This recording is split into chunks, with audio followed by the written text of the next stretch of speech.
안녕하세요. 책을 삼킨 TV의 하성란입니다. 시대를 불문하고 사극과 역사소설이 많은 대중의 관심을 끌고 있습니다. 과거 역사소설이 영웅 중심의 소설이었다면 2000년에는 어느 한 개인에게 비춰진 삶의 역사가 대중에게 큰 사랑을 받고 있습니다.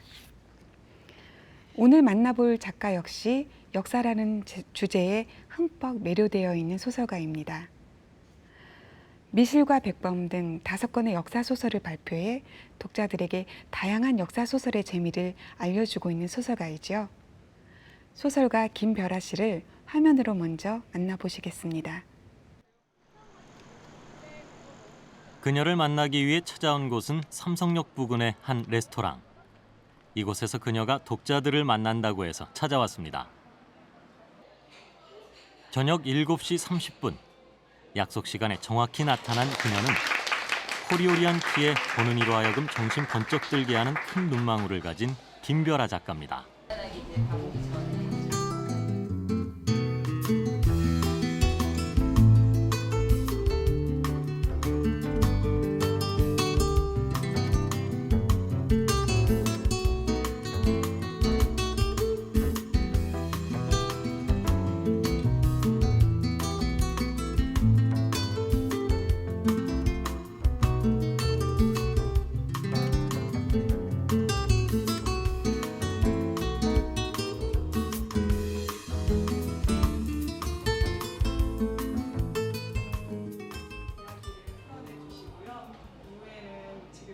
서구형 미인인 듯하지만 특유의 환한 미소와 부침성 있는 말투는 독자들을 편안하게 해주는데요.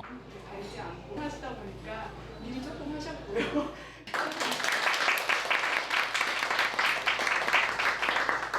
여느 독자와의 만남과는 달리 식사를 같이 하면서 얘기를 나눌 수 있어 18명의 선택받은 독자들은 작가와 즐거운 시간을 만들어가고 있습니다.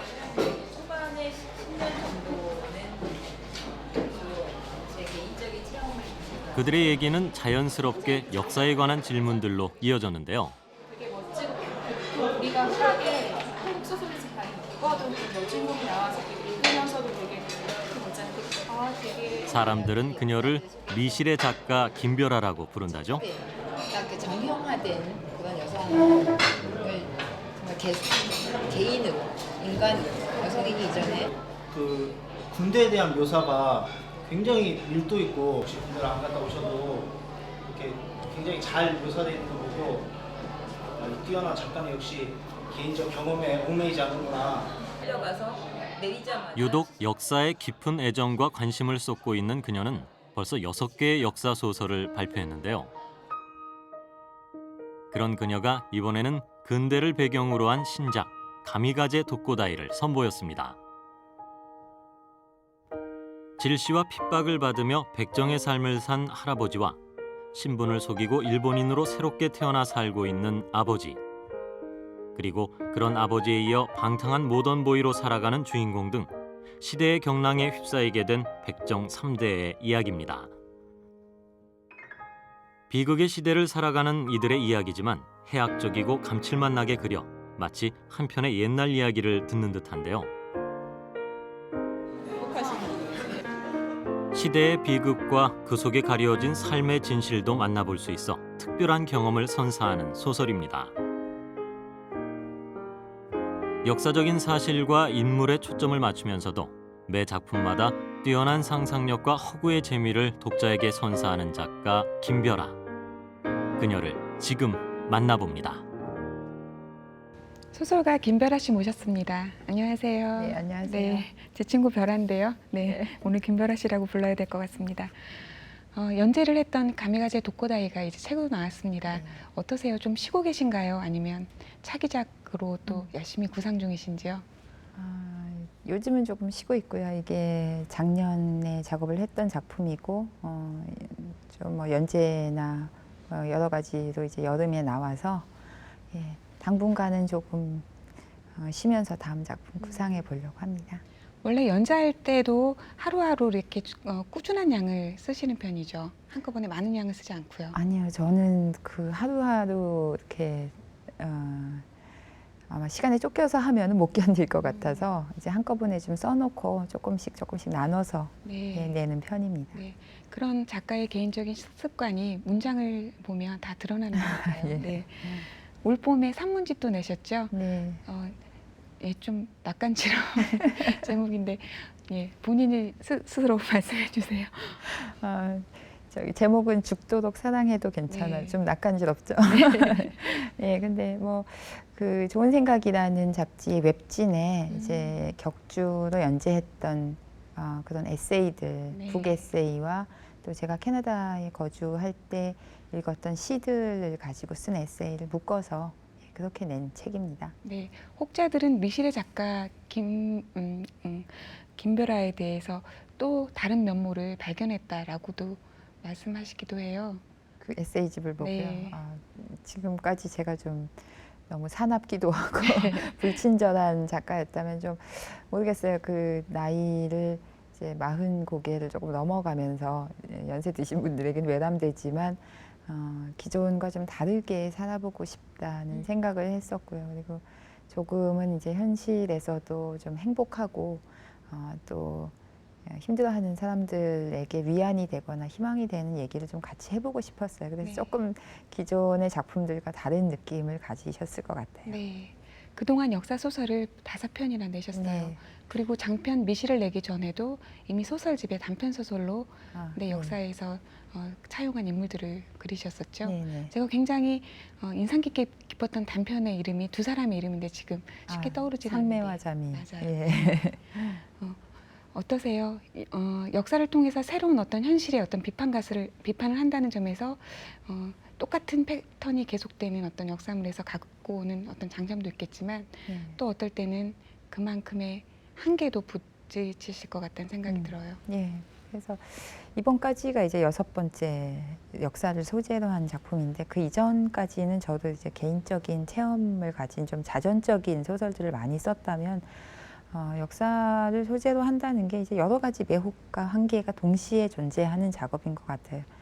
뭐 매혹이라면 가장 크게는 예전에는 이제 역사 소설을 소위 얘기하는 장르 소설로 구분을 했었는데 이제 요즘 그 현대물에서 좀 본격적인 작가들이 쓰다 보니까 그 역사적인 인물의 개성이라든가 개인을 발견하는 거 그리고 역사적인 새로운 해석 뭐 그런 면에서 새로운 도전이 되고 있는데 저 역시 기존에 이렇게 천편일률적으로 해석하던 것들을 제 시각으로 현재적인 시각으로 다시 해석할 수 있다는 그런 이제 매혹이 있고 매력적인 부분이 있고 근데 이 가미가지의 독고다이를 쓰기 전까지 이제 전작 5편 같은 경우는 그 실제 인물이고 이제 실존 인물이고 실제 사건들을 소재로 했다면 이제 그분들에 대해서 쓰다 보니까 한계가 존재할 수밖에 없는 게 더 도망갈 수 없는 내가 상상력을 발휘할 수 있는 게 딱 정해져 있더라고요. 그 위인성을 훼손하기도 힘들고 그리고 모두가 다 알잖아요. 롱개가 어떻게 죽었는지 백범이 어떻게 돌아가셨는지 뭐 이런 것들을 알기 때문에 실제로 도망갈 수 있는 범위가 별로 제한돼 있더라고요. 그래서 이번 소설 같은 경우는 작가의 말에도 썼는데 역사가 아닌 시대를 한번 써보고 싶다. 그런 실험이다라고 이렇게 말씀을 드릴 수 있죠. 네, 그동안의 역사 소설은 주로 남성 작가의 네, 전유물이다시피 했어요. 네. 이제 그 고요한 연못에 돌덩이를 던졌다고 하셨는데요. 왜 역사 소설을 쓰고 있는 건가요? 글쎄요, 그런 질문을 굉장히 많이 받는데 제 나름대로 정리하긴 한 4가지 정도 이유가 있는 것 같아요. 하나는 이제 제가 아이를 낳고 애 엄마가 되다 보니까 아까 말씀드린 대로 이제 체험이나 직접 경험을 통해 가지고 소재를 찾는데 한계가 있더라고요. 그래서 그런 상태에서 좀 고민을 하다가 좀 공부를 해서 어떤 정보성을 정보적인 거를 제공할 수 있는 그런 소설을 한번 써보자는 생각을 했고 그러다 보니까 이제 처음에는 뭐 문화사나 인류학 뭐 이런 문명사 이런 거를 공부를 했었어요. 근데 2002년에 그 축구 전쟁이라는 소설을 쓴 다음에 그게 라틴 아메리카가 배경인데 쓰고 나서 생각하니까 아무리 내가 이걸 잘 써도 그 나라 사람들만큼 잘 알 수도 없고 흉내내기에 그치겠다 이런 생각을 해서 그렇다면 좀 잘할 수 있는 내가 더 잘할 수 있는 것이 어떤 것인가 고민을 하다가 그게 이제 우리 역사로 시선이 이제 돌려지게 됐고요.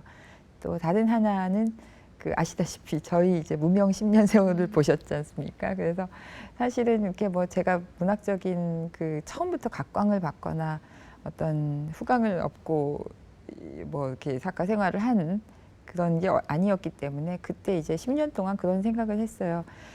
나는 독자들과 맞대면 하는 수밖에 없다. 그러려면 그 소재에 대해서도 굉장히 주의 깊게 고민을 더 할 수밖에 없다. 그래서 하다 보니까 이제 역사 같은 경우는 그 아까 말씀드린 대로 장르 소설 좀 대중적인 그 소재로 분류가 됐었단 말이에요. 그래서 한 절반 정도는 아는 이야기일 때 훨씬 친숙함을 느끼고 뭐 이런 독자들하고 좀 가까이 다가가기 위한 시도로서도 역사를 쓰기 시작했고요. 또 세 번째는 제가 이제 오랫동안 갖고 있는 이제 문학적인 그 마지막 주제라고 궁극적인 주제라고 한다면 이제 사랑과 죽음인데 이제 그걸 현대 사회에다가 갖다 놓고 생각을 하니까 너무 심파가 돼버리더라고요. 그러니까 그냥 사랑도 그냥 연애담이 아니고 목숨을 건 사랑 뭐 이런 것들을 쓰고 싶은데 그게 그런 것을 수용하기에는 현대 사회가 너무 경박하지 않은가 제 나름대로 그렇게 생각을 했었고요. 그리고 마지막으로는 역사 자체가 가지는 이야기성, 서사성에 대한 거예요. 그래서 그 소설이 결국은 이야기라면 역사만큼 다양한 이야기, 풍부한 이야기 그리고 계속적으로 캘 수 있는 이야기 보고가 따로 없다는 생각이 들었거든요. 그래서 이제 여러 가지 고민 끝에 쓰고 있습니다. 그 선덕여왕에 가려져 있던 미실이란 존재를 일단 소설로 끄집어내서 미실이란 존재를 이제 모르는 분들은 안 계실 것 같아요. 또 백범 김부 선생에 대한 이야기도 쓰셨고요. 또 단종과 논계, 정순왕후, 또 얼마 전에 바로 열애, 박열 열사에 관한 얘기죠. 네, 어떠세요? 소설의 주인공 하나하나를 이제 공부해 가면서 또 그들이 되어보잖아요. 네. 경험이 남다르셨을 것 같다는 생각이 들어요. 글쎄 그게 약간은 뭐라고 그럴까 그 영혼들과 만나야 되는 일인 것 같아요. 그래서 조금 신비주의적으로 얘기를 하자면 그분들에 대해서 끊임없이 생각을 해요. 그러니까 작가는 언제나 주인공 편이니까 그러니까 그 작업을 하는 동안은 뭐 1년이면 1년을 논계가 돼서 미실이 돼서 백범 선생이 돼서 이제 사는 건데 이제 그러다 보니까 뭐 가끔은 이렇게 또 비극적인 죽음에 대해서 쓰거나 이럴 때 뭐 논계의 경우에는 진주성 전투를 쓸 때 이제 그 하루 동안 쓰는데 제가 딱 소설에서 죽인 사람이 6만 명이더라고요. 근데 6만 명을 딱 죽이고 나니까 너무너무 괴롭더라고요. 몸도 마음도 너무 괴로워서 그 며칠 동안 먹은 거 다 이렇게 체하고 뭐 눈도 다 피곤해서 더 이상 뜨지를 못하고 뭐 이런 식으로 몸으로 그런 고통이나 이런 것들이 느껴지게 되는 것 같아요. 그래서 그런 작업들이 재미있기도 하고 제 개인적으로도 의미가 있는 것 같습니다. 네. 시대적 배경은 일제강점기이지만 가미가제 독고다이는 첫 장면부터 굉장히 해학적이에요. 네. 그 주인공인 하윤식의 나레이션으로 이제 소설이 이끌어져 가는데요. 백정 3대 그걸 또 아주 자랑스럽게 얘기를 하고 있어요. 백정의 어떤 그런 모습이 역사의 전면으로 이렇게 드러나기는 또 처음이 아닐까. 그 가미가제 독고다이라는 말 자체가 이제 쉽게 풀면 이제 그 신푸 독고다이 네. 그러니까 신풍 특공대. 네. 인데요. 그러니까 그 태평양 전쟁 말기에 일본 제국주의에서 실제로 이제 처음에는 이제 승승장구하면서 남태평양이나 뭐 이런 거를 싹 쓸고 세계를 제패할 듯한 분위기에서 어느 순간 딱 미군이 참전하고 이러면서 밀리면서 이제 절망적인 상태에서 젊은이들을 자살 특공대로 내몬 이제 그 이야기인데요.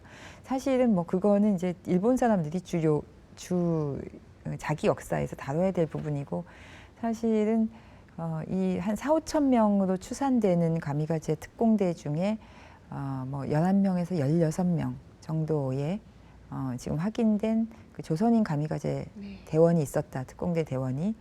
거기서 이제 좀 착안을 했었고요. 근데 그 가미가제 특공대 자체의 비극과 또 식민지 청년으로서 거기에 참전해야 되는 비극, 너무 비극이 큰 거예요. 그래서 이제 그 비극을 좀 상쇄할 수 있는, 그리고 아까 말씀드린 그 문제의식, 1930년대 이후에 공동이 되어버린 정치적으로 진공 상태나 다름없는 조선에서 하윤식 같은 경우 1920년대생으로 제가 설정을 했는데, 만약 우리가 태어날 때부터 식민지였고 계속 식민지에서 자라나고 그랬다면 민족이나 뭐 조국, 나라 이런 건 별로 의미가 없지 않았을까. 그렇지만 이제 그 사람이 결국은 강제로 참전을 하게 되면서 자기 이제 민족이라든가 나라에 대한 의식을 이제 찾는 과정인데, 그 백정이라고 설정한 이유도 이제 그런 고민 끝에 사실은 그 농계를 쓸 때 그런 대목을 공부를 했는데, 일본군들이 도자기를 굽는 그 장인들을 막 끌고 가는 배에 백정들이 막 뛰어들었대요. 그 바다로 뛰어들면서 우리 좀 데리고 가라고. 그러니까 여기서 이렇게 짐승만도 못한 취급을 받느니 남의 나라 가서 새 출발하겠다. 그러니까 그 계급 자체가 사실은 민족이고 뭐가 아무것도 없는 계급이거든요. 그래서 이제 그런 좀 설정들이 조금씩 이렇게 연결이 되면서, 그러니까 아버지가 적극적으로 친일파가 되는 이제 그거라든가, 아니면 아들이 그냥 방탕하게 살 수밖에 없는, 그러니까 모두가 사실은 그 시대에도 민족과 국가를 생각하면서 살진 않았을 거라고 생각을 하거든요. 네. 그래서 자기 욕망에 충실했던 사람들, 뭐 이런 얘기들을 좀 다양하게 해보고 싶었어요. 네. 그래서 주인공 하윤식의 인생을 비롯해서 그 윗세대들의 인생을 바꿔놓는 것이 바로 결혼이죠. 네. 호락호락하지 않은 여자를 좋아하는 건 집안 내력이다라는 첫 문장에서 이미 알 수 있듯이요. 그런 어떤 국가가 전 현실이나 이런 것들이 아니라 이들의 운명을 바꿔놓는 것은 바로 그런 호락호락하지 않은 여자들이잖아요. 네. 네.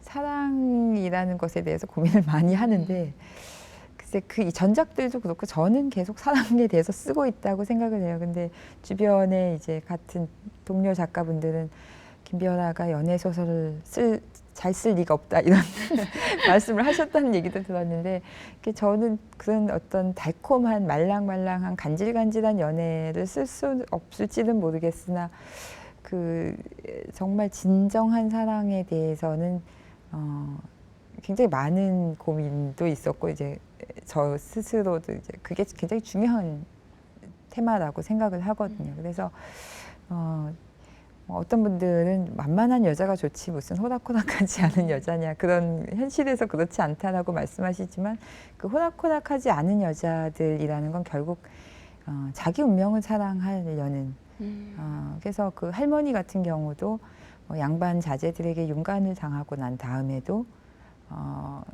그냥 양반집 여식이었으면 정조를 지키기 위해서, 정절을 지키기 위해서 자결을 해야 마땅하지만 살기를 택하고, 이제 어머니 같은 경우도 좌절한 신여성이지만 적극적으로 자기 욕망을 위해서 돈이 있는 남자를 택하고, 그러니까 뭐 현옥 같은 경우에, 윤식이 사랑한 현옥 같은 경우는 그 주의라고 표현되는 자기 신념이나 사상을 택하고, 그러니까 수동적으로 끌려간 여성들이 아니고 적극적으로 자기가 선택한 어떤 삶을 사는 여자들 설정이 됐기 때문에, 그런 여자들을 사랑할 수밖에 없는 그 남자들의 삶 또한 이렇게 파란만장해 줄 수밖에 없는 것 같습니다. 그런 강한 그 호락호락하지 않은 여성들 때문에 오히려 변변치 않은 남자들이 좀 부각된다는 느낌도 네. 받았어요. 네. 변변치 않은 새나리 할아버지는 변변치 않으시고요.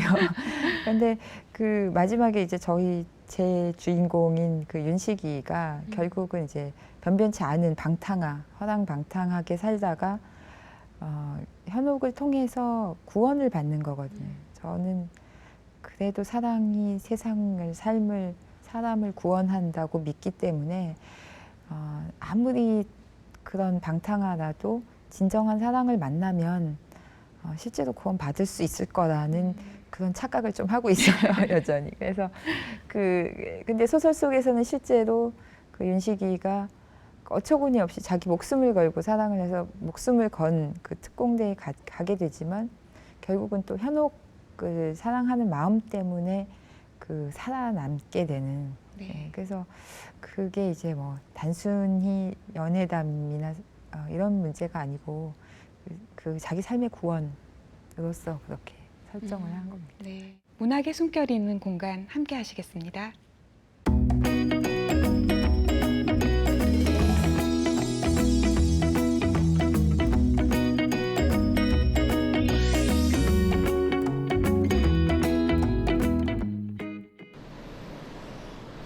남대문 북쪽 성벽 철거를 시작으로 600년 한양의 모습은 일제에 의해 훼손되기 시작했습니다. 일제는 이곳을 조선에서 가장 번화한 거리이자 경성의 월스트리트로 만들었습니다. 남대문로를 따라 올라가면서 을지로를 지나 광교까지 금융기관이 밀집해 있었는데요. 이것이 우리의 기억 속에서 사라진 서울의 근대 모습입니다.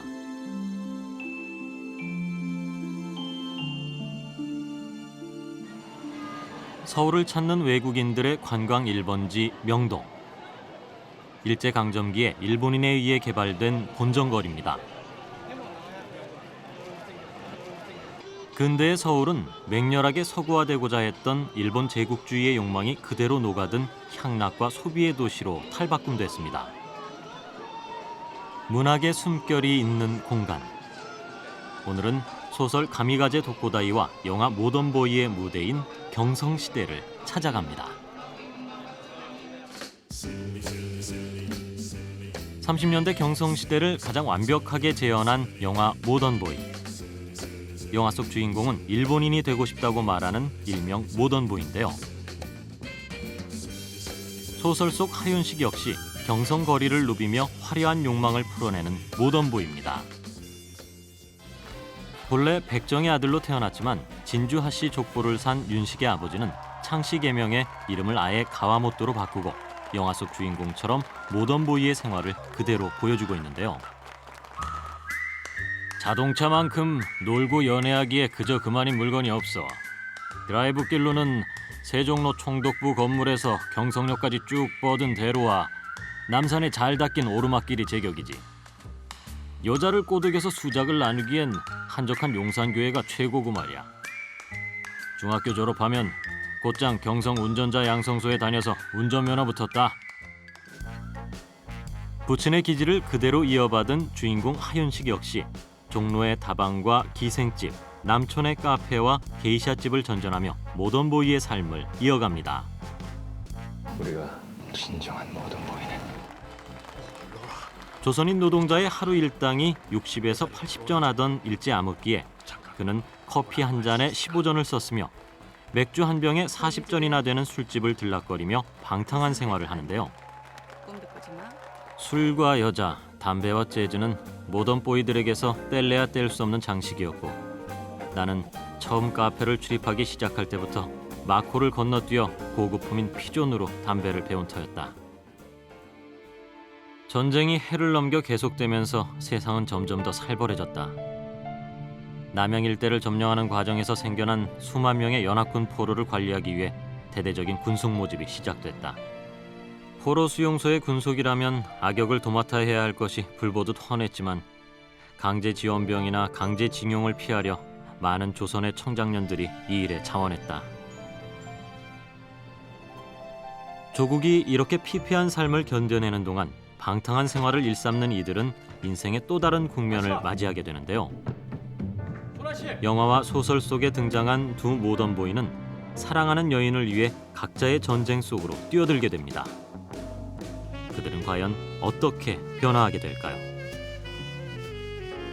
근대 역사의 무대 경성을 중심으로 가장 희극적으로 살아가던 주인공들에 의해 쓰여진 또 다른 삶의 이야기. 영화 모던보이와 소설 가미가제 도코다이였습니다.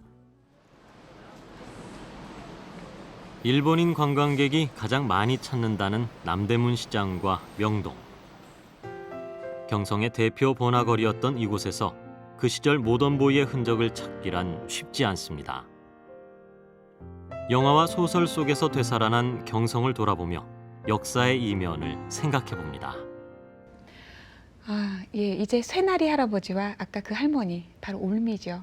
아, 저는 올미라는 단어를 처음 알았어요. 예, 너무도 무식하게 짝이 없는데요. 그럼에도 불구하고 남자들의 선망이 되는, 예, 가늘가늘하지만 그 어떤 여성성의 상징인 곳은 풍만한 그런 아름다운 여인으로 비춰지는데요. 3대의 사랑이 나오죠. 아까 말한 것처럼. 그럼 3대의 사랑은 어떻게 차별화를 뒀는지도 궁금해요. 그 주로 이제 남자들 시각에서 예, 그 사랑이 이루어지는데 그 새나리 할아버지 같은 게 순정의 상징이죠. 어떻게 보면은 고전적인 방식의 구한말의 사람들이고 진짜 그 자기하고 정말 어울리지 않는 것 같은 여자였지만 남몰래 사랑을 하다가 근데 이제 새나리 할아버지 같은 경우 아주 커다란 컴플렉스를 갖고 있는 게 피를 무서워하는 근데 피를 뭐 무서워하는 것까지야 괜찮지만 백정이 피를 무서워하기 때문에 이제 그것에 어떤 현실의 삶에 이렇게 딱 붙어서 살지를 못하다가 할머니와의 입맞춤을 통해서 할머니의 입속에서 터진 피를 마시면서 피로써 구원을 받는 거거든요. 그래서 할아버지 같은 경우는 끝까지 이제 할머니를 정말 순정으로 사랑하는 뭐 이런 사랑이었다면 아버지 같은 경우는 아버지가 어머니를 취한 거는 정말 장식품으로서의 그리고 자기가 계급적으로 나중에 진주 하씨 족보를 사잖아요. 진주 하씨 아니세요? 네, 맞아요. 네, 그래서 그 집안 족보를 제가 열심히 공부를 했었는데 그 어떤 백정이라는 그 자기 컴플렉스를 극복하기 위해서 양반 족보를 사서 근데 모든 것들을 완벽하게 꾸미기 위한 어떤 장식품을 마지막 하나로 이제 어머니 신여성인 어머니를 그러니까 실제로는 사랑이라고 말할 수 없을지는 모르지만 서로가 그 욕망이 딱 맞아 떨어졌기 때문에 두 사람이 결혼을 하고 소위 얘기하는 스위트 홈을 꾸리게 되는 건데 이제 그 스위트 홈의 위선이라든가 그 거짓됨 이런 것들이 그 우리 주인공인 윤식이를 17살의 폐허를 보게 하는 그 배경이 되고요. 근데 그 윤식이 같은 경우는 아까 계속 반복적으로 말씀을 드리지만 그 현혹을 통해서 이렇게 살고 싶지 않다는 거였거든요. 그러니까 17살에 뭐 게이샤들이 있는 유곽을 다니고 온갖 그 타락된 삶을 살지만 저는 윤식이 이렇게 순수한 정말 순수한 그 순정이 있는 새나리 할아버지를 닮은 점이 있었다고 그렇게 생각을 했거든요. 그래서 그런 것 때문에 자기 또 삶을 바꾸는 계기로 현옥을 사랑하게 된 거죠. 그 소설에 등장하는 하공진이라는 네. 인물이 나오는데 제가 이제 하공진파거든요. 네. 네, 그래서 저도 제 족보가 좀 무심스럽다는 아니에요. 소설을 읽으면서 하게 됐는데요. 지금 이야기만 이렇게 들어봐도 할아버지 또 아버지 한식에게로 이어지는 이런 3대 이야기가 독립적으로 각각의 소설이 돼도 굉장히 재미있겠다라는 생각이 들어요. 말씀하시는 걸로 봐서는 김보라 씨는 한식에게 가장 큰 애착을 가지고 있다는 생각이 드는데요. 네, 그 어쨌든 저는 주인공 편일 수밖에 없다고 생각을 하는데 이제 화자가 주인공 윤식이이기도 하고요. 그리고 윤식의 눈을 통해서 그 집안의 이야기들이 쭉 흘러나오는데 사실은 뭐 이렇게 하나하나의 어떤 의미도 물론 역사적인 의미나 시대적인 배경에 대해 연관성이나 이런 것도 있지만 사실 제일 많이 고민한 건 그 소설적 재미에 대해서 제가 굉장히 많이 고민을 했어요. 그래서 그 이전까지의 소설들이 저한테는 개인적으로 의미가 있었지만 진짜 재미있다라고 얘기하기는 좀 힘들지 않았을까. 그러니까 굉장히 진지하고 문제의식을 가지고 썼을 때 재미라는 거는 고민을 안 해봤거든요. 근데 그 지금은 정말 뭐 드라마든 영화든 뭐 게임이든 수많은 오락거리가 있는 이런 상황에서 젊은 독자들이 역사를 소재로 한 소설을 과연 읽겠는가. 굉장히 고리타분하다. 그리고 과거 일이다. 그리고 무겁고 지루하고 너무 비장해서 엄숙하고 그래서 그런 고민을 하다가 그래도 그 친구들이 제일 많이 읽어야 되는데 사실은 그 친구들한테 좀 젊은 독자들한테 가까이 다가갈 수 있는 방법이 없을까를 고민을 하다가 이야기들이 끊기지 않아야 되겠다. 그래서 이번 같은 경우는 묘사를 대폭 줄였거든요. 근데 손끝이 간질간질해요. 묘사를 하고 싶어서. 그러니까 어떤 부분이 있으면 그러니까 제 예전의 스타일상 쫙 묘사가 한 페이지가 들어가줘야 되는데 그거를 다 삭제를 하고 곧바로 다음 이야기로 건너뛰는 뭐 이런 식으로 그런 형식적인 좀 고민을 많이 했어요. 그래서 뭐 하나하나의 그런 의미보다도 일단은 좀 재밌게 읽어주셨으면 좋겠다. 이런 게 제일 큰 고민이었죠. 네, 정말 그 다른 작품도 그랬지만 이번 작품은 문장 하나하나가 앞서 말씀드린 것처럼 삐딱함이랄까요? 네, 한식의 그 독특한 어떤 캐릭터들이 묻어있는 대사라고 볼 수가 없죠. 말하고 있으니까요. 그런 것들이 굉장히 흥미롭게 읽혔습니다. 시대가 일제강점기이고 당연히 친일파, 아까 말씀하셨던 것처럼 친일파가 있고 또 그 당시 한창 유행했던 모던 보이들이 있죠. 네. 예, 그런 것들을 은근히 까발리셨다는 것도 느낄 수가 있는데요. 그 근대의 풍경이 요즘 이제 근간에 한 2, 3년의 연구자들 통해서 역사라든가 국문학 연구자들이 이제 근대 미시사라고 소위 얘기하는 뭐 생활사라든가 문화사라든가 이런 걸 굉장히 연구 자료가 풍부해져서 이제 그런 부분들이 복원이 되는 그러니까 역사의 공동이 메워지는 부분도 있고요. 근데 또 하나는 사실은 저한테 왜 현대 소설을 안 쓰냐고 묻는 분들이 꽤 있었는데 저는 제가 현재에 살고 있고 현재의 관점으로 쓰기 때문에 과거를 쓴다고 생각하진 않습니다라고 말씀드린 게 뭐냐면 여기 나오는 인물들이 사실은 읽으신 독자분들이 다 제각각 그 가장 애착을 혹은 관심을 갖는 인물들이 다르더라고요. 그러니까 뭐 아버지의 그 친일 행각에 대해서도 이해할 수밖에 없다. 그 사람이 근데 그 모습이 가장 어떻게 보면 현대의 지금 돈이나 뭐 권력이나 이렇게 쫓아서 그러니까 힘센 쪽으로 혹은 내가 더 가질 수 있는 쪽으로 이렇게 옮겨 다니는 사람들하고 되게 닮아 있거든요. 그래서 이런 사람들의 그 인물을 형상화할 때도 실제로 모델이 되는 건 우리 주변의 사람들이죠. 예. 그런데 운이 좋게도 한유식만 살아남죠. 한유식은 이제 살아남습니다. 그 전에 이제 역사 소설에서는 이미 이제 역사가 결말을 내준 부분이 있기 때문에 그들의 주인공의 운명을 어떻게 작가가 할 수 없었지만 바로 이 부분에서 작가의 어떤 성품이랄까요, 희망이랄까요, 이런 것이 읽혀지는 부분인데요. 어쩌면 이런 암울한 역사적 시대를 배경으로 하는 소설이라고 하기에는 조금 희화화된 것이 아닌가라고 말씀하실 독자도 있으실 것 같아요. 네. 그거는 사실은 마지막 장면은 비밀이었는데 말씀을 하셔서 스포일러를. 네. 근데 그 희화화한 것도 굉장히 의도된 것이었기 때문에 저는 그랬어요. 조금 욕을 먹더라도 어쩔 수 없다는 생각을 했던 게 제가 미시를 쓸 때도 그랬거든요. 욕을 먹을 줄 알았었거든요. 근데 조금 더 야하게 쓸 수 있었는데 아쉬워요. 그러니까 그게 뭐냐면, 그러니까 독자한테 불쾌감 혹은 이렇게 반발을 일으킨다는 것도 어떻게 보면은 저는 문학의 의무라고 생각을 하거든요. 그러니까 그 기존에 갖고 있던 생각이라든가 그런 것들을 교란시키는 거, 한번 다시 생각하게 하는 거, 이게 옳았나에 대해서 이번 같은 경우도 그 정말 무거운 시대에 너무 어둡고 비장하고 엄숙하고 이런 시대에 우리가 그런 식으로만 기억을 해가지고 과연 근데 그 시대를 충분히 우리가 뭐 기념한다든가 추모한다든가 뭐 이런 게 될 수 있는가 하는 고민을 했어요. 실제로는 그때 만들어진 씨앗들이 지금 다 살아있거든요. 그러니까 뭐 주식시장도 그때 처음 시작이 됐고 그때도 똑같이 거기서 재산 탕진하고 한탕주의로 졸부가 됐다가 쪽박을 찬 다음에 자살한 사람도 있고 아주 다양한 인간 군상이 실제로 지금도 살아있기 때문에 어떻게 보면 그 모습을 통해서 우리의 우스꽝스러운 모습을 볼 수도 있다는 생각이 들거든요. 그래서 역사라는 거를 너무 어렵게 혹은 멀게 혹은 비장하고 엄숙하게만 생각하지 않아도 되지 않을까.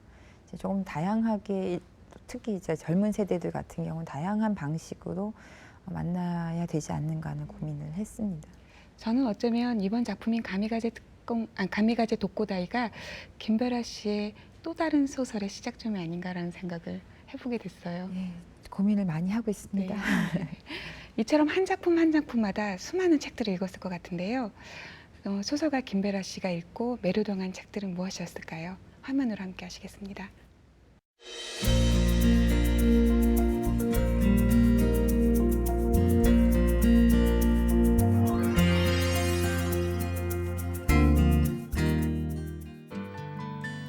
김별아 작가의 추천 도서를 소개합니다. 먼저 인간 심리와 본성에 관한 대담한 가설과 이론으로 세상을 깜짝 놀라게 한 20세기 대표적인 심리학자와 정신의학자들의 심리 실험을 담고 있는 책 스키너의 심리상자 열기입니다. 인간은 왜라는 작은 질문에서 출발해 인간의 자유의지와 복종, 군중 심리와 정신진단의 타당성 등 흥미로운 주제가 다채롭게 펼쳐집니다. 산악인의 필독서로 손꼽히는 책 희박한 공기 속으로입니다. 지난 96년 12명의 목숨을 앗아간 조난 사건을 생생하게 다룬 이 책은 해발 8,000m가 넘는 산에서 폭설과 강풍 그리고 영하 70도가 넘는 추위와 사투를 벌이는 산악인들의 이야기인데요. 신랄하며 통찰력 있는 작가의 시선이 돋보이는 책입니다. 노벨문학상 수상작가 귄터 그라스의 대표작이죠. 너무나도 유명한 책 양철북입니다. 3살 생일에 어른들과 거리를 두기 위해 성장을 멈추기로 결심하는 오스카. 비극적이며 추잡한 사건의 현장범이지만 97cm에 불과한 키 때문에 누구도 그에게 책임을 묻지 않습니다. 광기의 시대로부터 자유로울 수 있는지 묻고 있는 책 양철북입니다. 끝으로 87년 베를린 국제영화제 그랑프리 수상작으로 더 잘 알려진 소설 붉은 수수밭입니다. 중국 작가 모엔의 장편 소설인 이 책은 붉은 수수밭을 배경으로 일본군의 잔악상과 그에 대한 중국인들의 저항과 죽음을 묘사하고 있는데요. 민중 항전사를 리얼하게 그려 많은 이들에게 감동을 선사한 책입니다. 지금까지 김별아 작가의 추천 도서였습니다. 동화책도 내셨어요. 네. 특히 저는 장화홍련전 재밌게 읽었거든요. 네. 저는 아직 읽지 못했지만 거짓말쟁이, 네. 내가 아니었다면 이 2권의 동화책도 있죠. 네. 네. 그 동화책 얘기를 하면 좀 쑥스럽기도 하고. 근데 저희 아이가 있었기 때문에 아이에게 읽혀주고 싶다 이런 생각을 해서 쓰기도 하고, 뭐 동화가 아무래도 오랫동안 팔리기 때문에 생계에도 도움이 되고 뭐. 그런데 내가 아니었다면 뭐 이런 그림책 같은 경우도 또 처음이었는데 재밌었어요. 작업이 이제 짧은 이야기 속에 이제 그림과 같이 또 이야기를 전달한다는, 그러니까 새로운 장르들을 조금씩 이렇게 다가갈 때마다 어렵긴 하지만 재밌습니다. 동화책 얘기를 하면서 우리들이 했던 얘기가 있었잖아요. 왜 이렇게 일러스트 작가들에 관한 어떤 우리들의 희망 이런 것들 이번 자리를 통해서 말씀해 주시는 것도 좋을 것 같아요. 기억이 안 나요.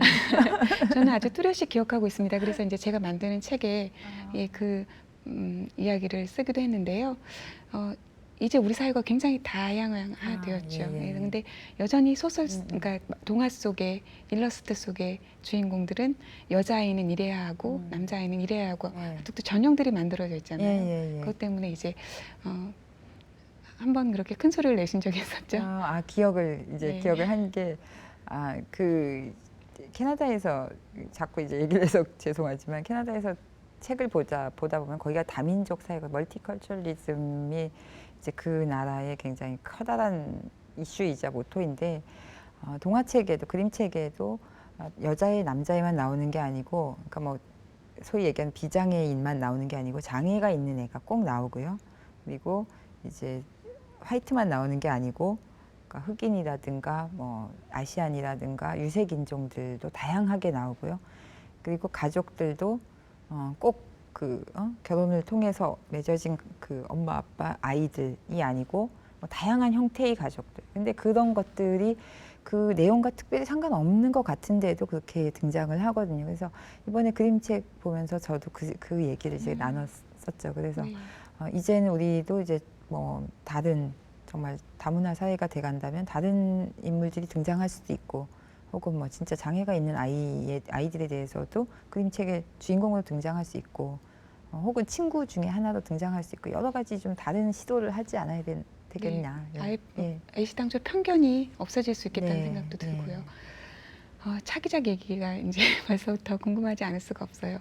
예, 지금 열심히 책 홍보하시고 놀러 다니시는 걸로 알고 있지만 분명히 속에는 또 다른 이야기들이 시작되고 있을 텐데요. 예, 지금 당장은 근데 올해 같은 경우는 제가 지금 맡은 일들이 지금 저번에 얘기 나눴는데 백두대간을 타고 있어서 그 산행기를 쓰고 있어요. 그래서 마음에 대한 이야기를 같이 결합한 산행기를 쓰고 또 그 가수 한돌 씨하고 북CD 작업도 하고 있고요. 조금 다른 이제 외도를 하고 있는데 그 마음속에는 근데 계속 소설을 써야 되는 데는 고민은 하죠. 안 쓰면은 못 쓸 것 같잖아요. 그래서 조금씩 이제 단초를 가지고 다시 조금 근대에서 중세 쪽으로 돌아가서 조선시대 여성들 얘기 그 중에서도 호락호락하지 않은 여자들 얘기를 좀 써보려고 합니다. 그런 자료들을 또 어디서 찾을까도 참 궁금한데요. 일단은 조선왕조실록을 열심히 네. 읽고요. 정사가 기본이고 그 다음에 이제 조선 같은 경우는 굉장히 자료가 많아요. 조선왕조실록이 훌륭한 자료기도 하고 그 이외에도 뭐 야사나 다른 것들도 많고요.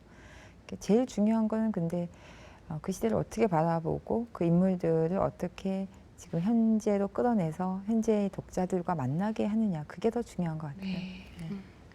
오늘 정말 즐거운 시간이었습니다. 이렇게 개인적으로 만나면 하지 못할 얘기들을 나눴는데요. 마지막으로 낭독을 좀 부탁드릴까 하는데 어떤 부분인가요? 뒤에 이제 윤식이 현옥을 위해서 스스로 가미가제 특공대에 자원하면서 독백처럼 하는 얘기하는 대목입니다. 오늘 정말 즐거운 시간이었습니다. 만나면 수다만 떨 게 아니라 이런 시간을 종종 가져야 되겠다는 생각을 했어요. 이렇게 나와주셔서 감사합니다. 네, 감사합니다. 나는 죽지만 한 생명이 태어난다. 내가 죽어 그들이 행복해진다.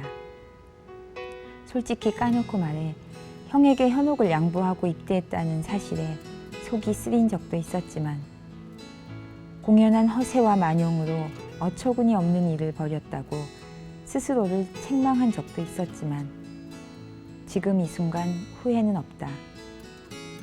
사랑을 위해 죽는 일이 어디 흔한가. 그만큼이나 가치 있는 사랑을 만난 건 얼마나 큰 행운인가. 나는 갑자기 근사하고 멋진 사람이 된 것 같았다. 천하의 남봉꾼이자 꼴통으로는 100년을 살아도 결코 맛볼 수 없는 뿌듯한 기쁨이었다.